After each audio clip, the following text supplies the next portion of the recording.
અમે અહીંયા બે વ્યક્તિ, જે ટીસી હતો એ અને મારો કર્મચારી, સાથે કર્મચારી હું બે વંથલી પોલીસ સ્ટેશન નીકળ્યા. રસ્તામાં અમને 3-4 ગાડીએ આતરી અને અમારી ઉપર 3 વ્યક્તિઓ પિસ્તોલ, 3-4 વ્યક્તિઓ પિસ્તોલ લઈને ઉતરી હતી અને બીજી હથિયારો, લોખંડના હથિયારો લઈને અમારી ઉપર હુમલો. 2 દિવસમાં 2 એવી ઘટનાઓ સામે આવી છે કે જે ખાખીને બદનામ કરે છે. આ બંને પોલીસ કર્મચારી સામે ગુનાઓ નોંધાઈ ચૂક્યા છે, જેમાં એક બચાવ અને બીજો ગુનો નોંધાયો છે વંથલી પોલીસ સ્ટેશનમાં, જેની આજે વાત કરવી છે. નમસ્કાર, ક્રાઇમ આવાજ ન્યૂઝમાં તમારું સ્વાગત છે. હું છું તમારો નાનજીભાઈ ઠાકોર. આમ તો પોલીસ એ રક્ષણ કરવું, પોલીસ એ પ્રજાની મિત્ર હોઈ શકે, પોલીસ એ કોઈ ગુનાહિત પ્રવૃત્તિઓ કરતા વ્યક્તિને અટકાવવું એ તેમની ફરજ છે. પરંતુ આજ પોલીસ કર્મચારીઓ જ્યારે આવા વ્યક્તિઓને સાથ આપે અથવા તો આવા કૃત્ય કરે ત્યારે ખાખી બદનામ થતી હોય છે. ત્યારે આવી જ 2 ઘટનાઓ સામે આવી છે. જેમાં ભચાઉની વાત કરીએ તો ભચાઉમાં જે ઘટના બની છે તેમાં યુવરાજસિંહ નામનો એક બુટલેગર, જે 4 કેસમાં એટલે કે પ્રોહિબિશન દારૂના 4 કેસમાં ભચાઉ પોલીસ સ્ટેશનમાં અટક કરવાનો બાકી હતો, ફરાર હતો. એટલે એલસીબી દ્વારા તેને શોધવામાં આવી રહ્યો હતો. એલસીબીને એક બાતમી મળે છે કે આડીસર તરફથી એક થાર ગાડી આવી રહી છે, તેમાં આ યુવરાજસિંહ પોતાની ગાડી ચલાવી રહ્યો છે અને આ ગાડી ભચાઉ તરફ આવી રહી છે. જેથી આ એલસીબી કર્મચારી ભચાઉ પોલીસ સ્ટેશનમાં જાણ કરે છે. ભચાઉ પોલીસ સ્ટેશનને જાણ કર્યાની સાથે જ આ પોલીસ કર્મચારીઓ હાઈવે ઉપર તેની વોચ રાખીને ગોઠવાઈ જાય છે. હાઈવે ઉપર જ્યારે આ ગાડી પહોંચે છે ત્યારે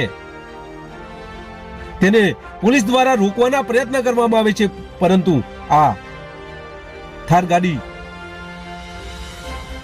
જે પોલીસની પ્રાઇવેટ i20 ગાડી હતી, તેને ટક્કર મારી ત્યાંથી નીકળવા માટેના પ્રયત્ન કરે છે. મારી નાખવાના ઈરાદે આ i20 ને આ જોરદાર ટક્કર મારે છે.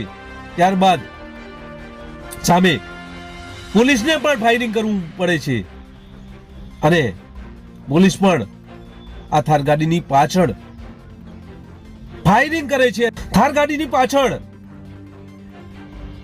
પોલીસ સબ ઇન્સ્પેક્ટર દ્વારા ફાયરિંગ કરવામાં આવે છે.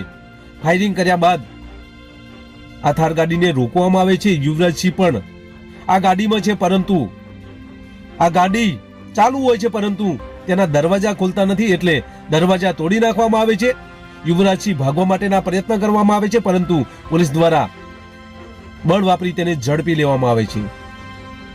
બાજુમાં બેઠેલી એક મહિલા પણ હોય છે, તેનું નામ પોલીસ પૂછે છે ત્યારે આ નીતા ચૌધરી હોય તેવું આ યુવતી કહે છે અને તે સીઆઈડી ક્રાઇમમાં ફરજ બજાવતી હોવાનું પણ વિગતો સામે આવે છે.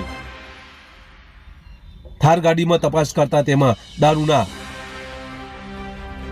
કેટલાક બોટલો નીકળે છે. ત્યારે આ બંનેને ઝડપી આ બંને વિરુદ્ધ ભચાઉ પોલીસ સ્ટેશનમાં આઈપીસી 307 હત્યા કરવા માટેની કોશિશ, પ્રોહિબિશન એક્ટ વગેરે મુજબ ગુનો નોંધવાની ફરજ પડી હતી અને 2 એફઆઈઆરો કરવામાં આવી છે. ત્યારે બીજી તરફ વંથલીના પીઆઈ ભોજાણી સામે પણ પીઆઈ ભોજાણી પોતાની સ્કોર્પિયો લઈને ત્યાંથી એટલે કે જુનાગઢથી નીકળે છે. વચ્ચે એક ટોલ નાકું આવે છે. આ ટોલ નાકામાં નીકળવા માટે આ પીઆઈ પોતાનું પોલીસનું આઈ કાર્ડ બતાવે છે. આઈ કાર્ડ આ કર્મચારી જુએ છે, પરંતુ તેને કંઈક શંકા લાગતા એ પણ બીજા જે બાજુમાં બેઠેલો કર્મચારીને બતાવે છે. ત્યારે આ પીઆઈ પોલીસનો પાવર બતાવે છે અને પોલીસનો પાવર બતાવતાની સાથે જ આ ટોલ કર્મચારીને દબેડી નાખે છે. ત્યારે આ ટોલ કર્મચારીના ઘણા બધા કર્મચારીઓ એકઠા થાય છે અને આ પીઆઈ ને પણ વળતો જવાબ આપી દે છે અને આ મામલો વંથલી પોલીસ સ્ટેશન સુધી પહોંચે છે. ત્યાં ટોલના કર્મચારીઓ અને આ પીઆઈ આ તમામ ત્યાં જાય છે, પરંતુ સમાધાન એકબીજા કરી લે છે. વંથલી પોલીસ સ્ટેશનમાં સમાધાન કર્યા બાદ ટોલ નાકાના કર્મચારી રાજેશ સૈયા બહાર નીકળે છે. ત્યારે વંથલી ગામથી થોડા આગળ જતા તેમને 3 કાર દ્વારા આંતરવામાં આવે છે, તેને રોકવામાં આવે છે. આ ગાડીઓમાંથી 25 થી 20 વ્યક્તિઓ ઉતરે છે અને આ રાજેશ સૈયાને મારવામાં આવે છે. તેમાં કેટલાક પાસે તીક્ષ્ણ હથિયારો છે, કેટલાક પાસે પિસ્તોલો પણ છે. આ રીતે આ પીઆઈ બદલો લેવા માટે આ ટોલનાકાના કર્મચારીને આંતરે છે અને આંતર્યા બાદ તેને ઢોર માર મારવામાં આવે છે. ત્યારે આ પીઆઈ સામે અને 20 લોકોથી વધુ અન્ય લોકો સામે ગુનો નોંધાયો છે. ત્યારે આ બાબતે પોલીસ જિલ્લા વડા શું કહી રહ્યા છે તે સાંભળીએ. આજે લગભગ 4-4:30 ની આસપાસ ગીર સોમનાથ જિલ્લાના કોડીનાર પોલીસ સ્ટેશનના પીઆઈ ભોજાણી આરે ભોજાણી પોતાનો સ્કોર્પિયો લઈને ગાદોઈ ટોલ નાકા વંથલી પાસે નીકળે છે અને ત્યાં એમને કોઈ સાથે માથાકૂટ થાય છે, ત્યાં ટોલ નાકાના કર્મચારી સાથે. એ બાબતની રજૂઆત આવ્યા પછી પાછળથી જે રીતે ફરિયાદી રાજેશભાઈ અર્જુનભાઈ છૈયા જે ત્યાંના મેનેજર છે એમણે ને આજે હાલ જે દાખલ થયા છે એમનું ફ્રેક્ચર પણ થયેલું છે અને એમની પાસેનો મોબાઈલ પણ લઈ ગયા છે. એમણે આ પીઆઈની સાથે બીજી અન્ય 3 ગાડીઓમાં કુલ 20 થી 22 લોકો દ્વારા હુમલો કરેલો છે અને આમાં આરોપી પોલીસ સ્ટેશનના પીઆઈ હોય.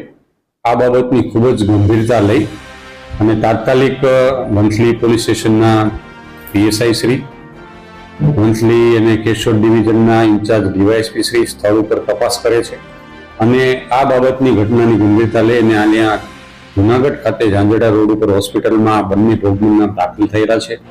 એમની ત્યાંથી ફરિયાદ લેતા એમણે જણાવ્યા મુજબ એમના ઉપર લગભગ 20 જેટલા લોકોએ હુમલો કર્યો છે. આ પીઆઈ આજુબાજુના લોકોને બોલાવીને હાલ એમના વિરુદ્ધ રાયોટિંગ, એમની સાથે સાથે 307 એટેમ્પ્ટ ટુ મર્ડર અને એમનો મોબાઈલ જે લઈ ગયા છે એ બાબતે એમની લૂંટની પણ ફરિયાદ અહીંયા લેવામાં આવેલી છે.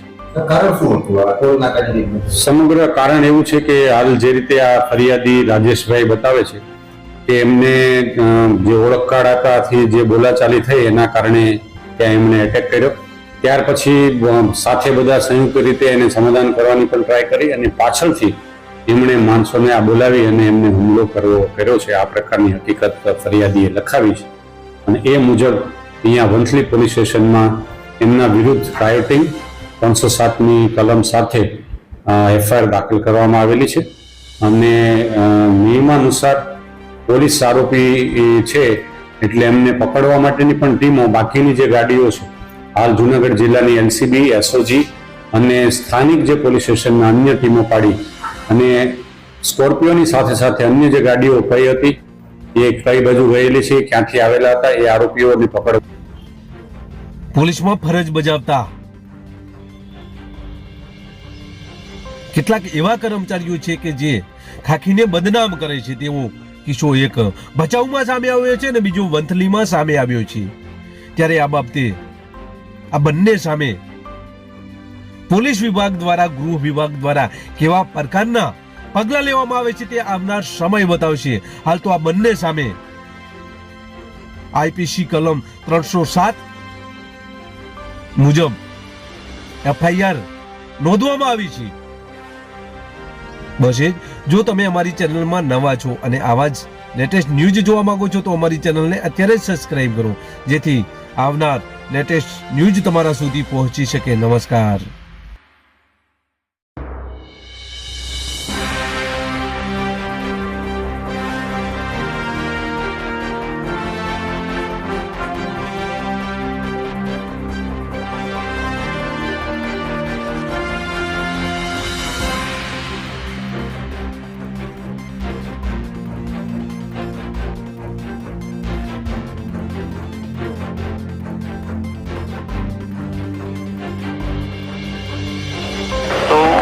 ત્યાં બે વ્યક્તિ જે ટીસી હતો એ અને મારો એ કર્મચારી સાથે કર્મચારી ને હું બે વંથલી પોલીસના નીકળ્યા રસ્તામાં અમને 3-4 ગાડીએ આતરી અને અમારી ઉપર 3 વ્યક્તિઓ પિસ્તોલ 3-4 વ્યક્તિઓ પિસ્તોલ લઈને ઉતરી હતી અને બીજી હથિયારો લોખંડના હથિયારો લઈને અમારી ઉપર હુમલો